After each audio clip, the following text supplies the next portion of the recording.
Do you know what I like to do when I finally fulfill a childhood dream? I like to look at some baseball cards. All right, guys, I have shown you this in the past. This is the second baseball card book I ever got as a kid. And I would read it cover to cover, and I tried to get every card in here. I obtained most. But one thing that stuck out to me, among others, is they showed these two Hires root beer test cards from 1958. And of course, Vern Law played for my Pirates. I knew all about him as a kid, and he was somebody that I wanted to collect. And of course, my dad always told me that Willie Mays was the greatest all-around player of that era. I guess of the modern era. And so I always dreamed of owning these two cards. And so I had acquired the Willie Mays a while back.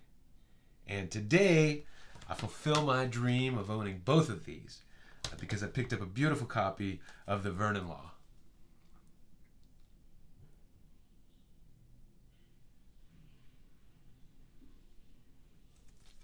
If you've never seen these, they have a little root beer bottle on the back. But these were the test issues. They have a number of cards.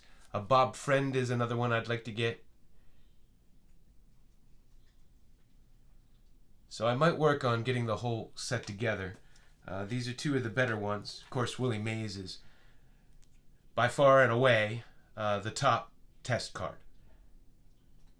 And you know, the one you're gonna have to pay the most for. So having that one out of the way, I think I can complete the run now. So that's what I have for you. If you've never seen this book, if you could still get it, man, it's fabulous.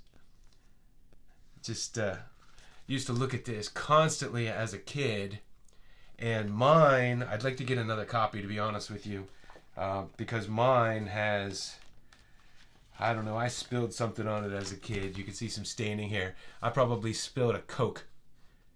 Drank a lot of Coke as a kid. That's my guess. I don't know. I must have spilled something on it. I have no recollection of doing it. And I think as a kid, it didn't even bother me. But it bothers me now, especially since this was my childhood book and a vintage book. But I wouldn't mind getting a cleaner copy.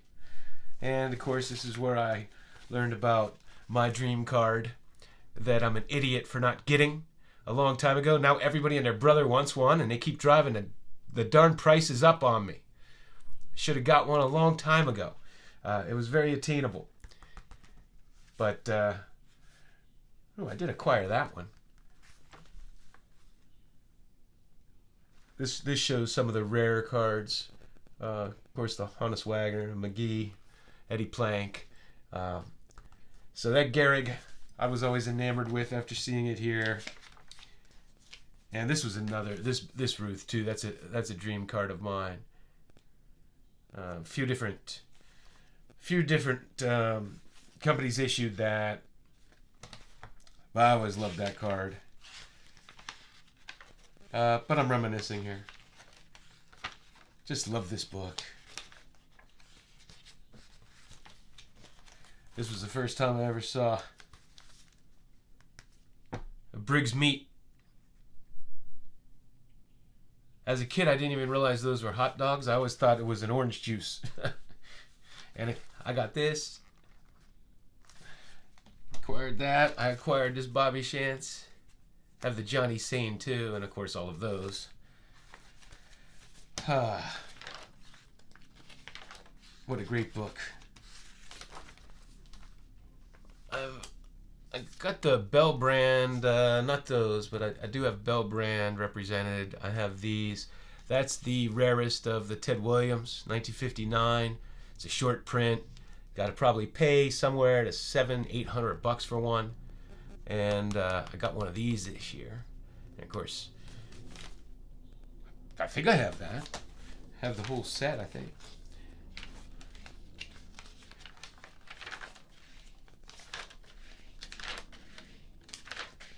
Well, sorry for my little reminiscing. I got a little carried away here. Just little cards like this. I have those. I chased all these down. The only ones I don't have are the real rare ones, the real big ones. And this has always been a dream card of mine. I watch them all the time. I'm going to pull the trigger at some point. But this post serial back panel, these are great. There's a Johnny Unitas. There's an Al Kaline. I think the basketball player is Bob Cousy. There's a Don Drysdale. I'd love to have just one, any of them, just to represent in my collection. Although if I'm going to go after every vintage baseball card set, I guess I need one of the baseball players first. And this is the first time that I saw the 1968 Topps 3D. And this Pepsi card, I have the full panel of Rusty Staub, so I did get one of those. And I do have, what do I have? I have two 68 test. And so we'll go through this. So I was kind of enamored with all of these. So I have all of these. I just acquired that not so long ago. That's the only one I don't have, the Yankees version of Roger Maris. And then I have this complete set, and I have this complete set. That's the 1974 Johnny Pro, the year before they did the Baltimore Orioles. And, of course, the Bump Wills Error card, which was a really big card for me when I was growing up. For us, I have all of these. But this may be where I even learned about it. I'm not sure. I think I actually think I learned about it on my own, just from collecting. And this is where I saw that there was a Orioles Reggie Jackson. So I did get one of those. I don't have that postcard though. These are from the Topps Traded set. And Leon Durham, he was really big when he first came out. When he first came up. So this must have been made in 81 because all the cards are 81. Also this, I actually have two of those, and I have the complete set. First time I had ever seen that. And I remember these were Topps Traded, and I didn't have the Traded, and I couldn't figure out why they were different images. And then I had to have one of these because this was just, they put some football cards and non-sports cards in. But just a ridiculous looking face on there. So I had it. Yeah, I have it up in a display over here. Had to get one of those. But just a fantastic book. I still gets me all warm and fuzzy inside when I look through it. So hey, those are my my two current 1958 Hires root beer tests. Thanks for hanging out with me.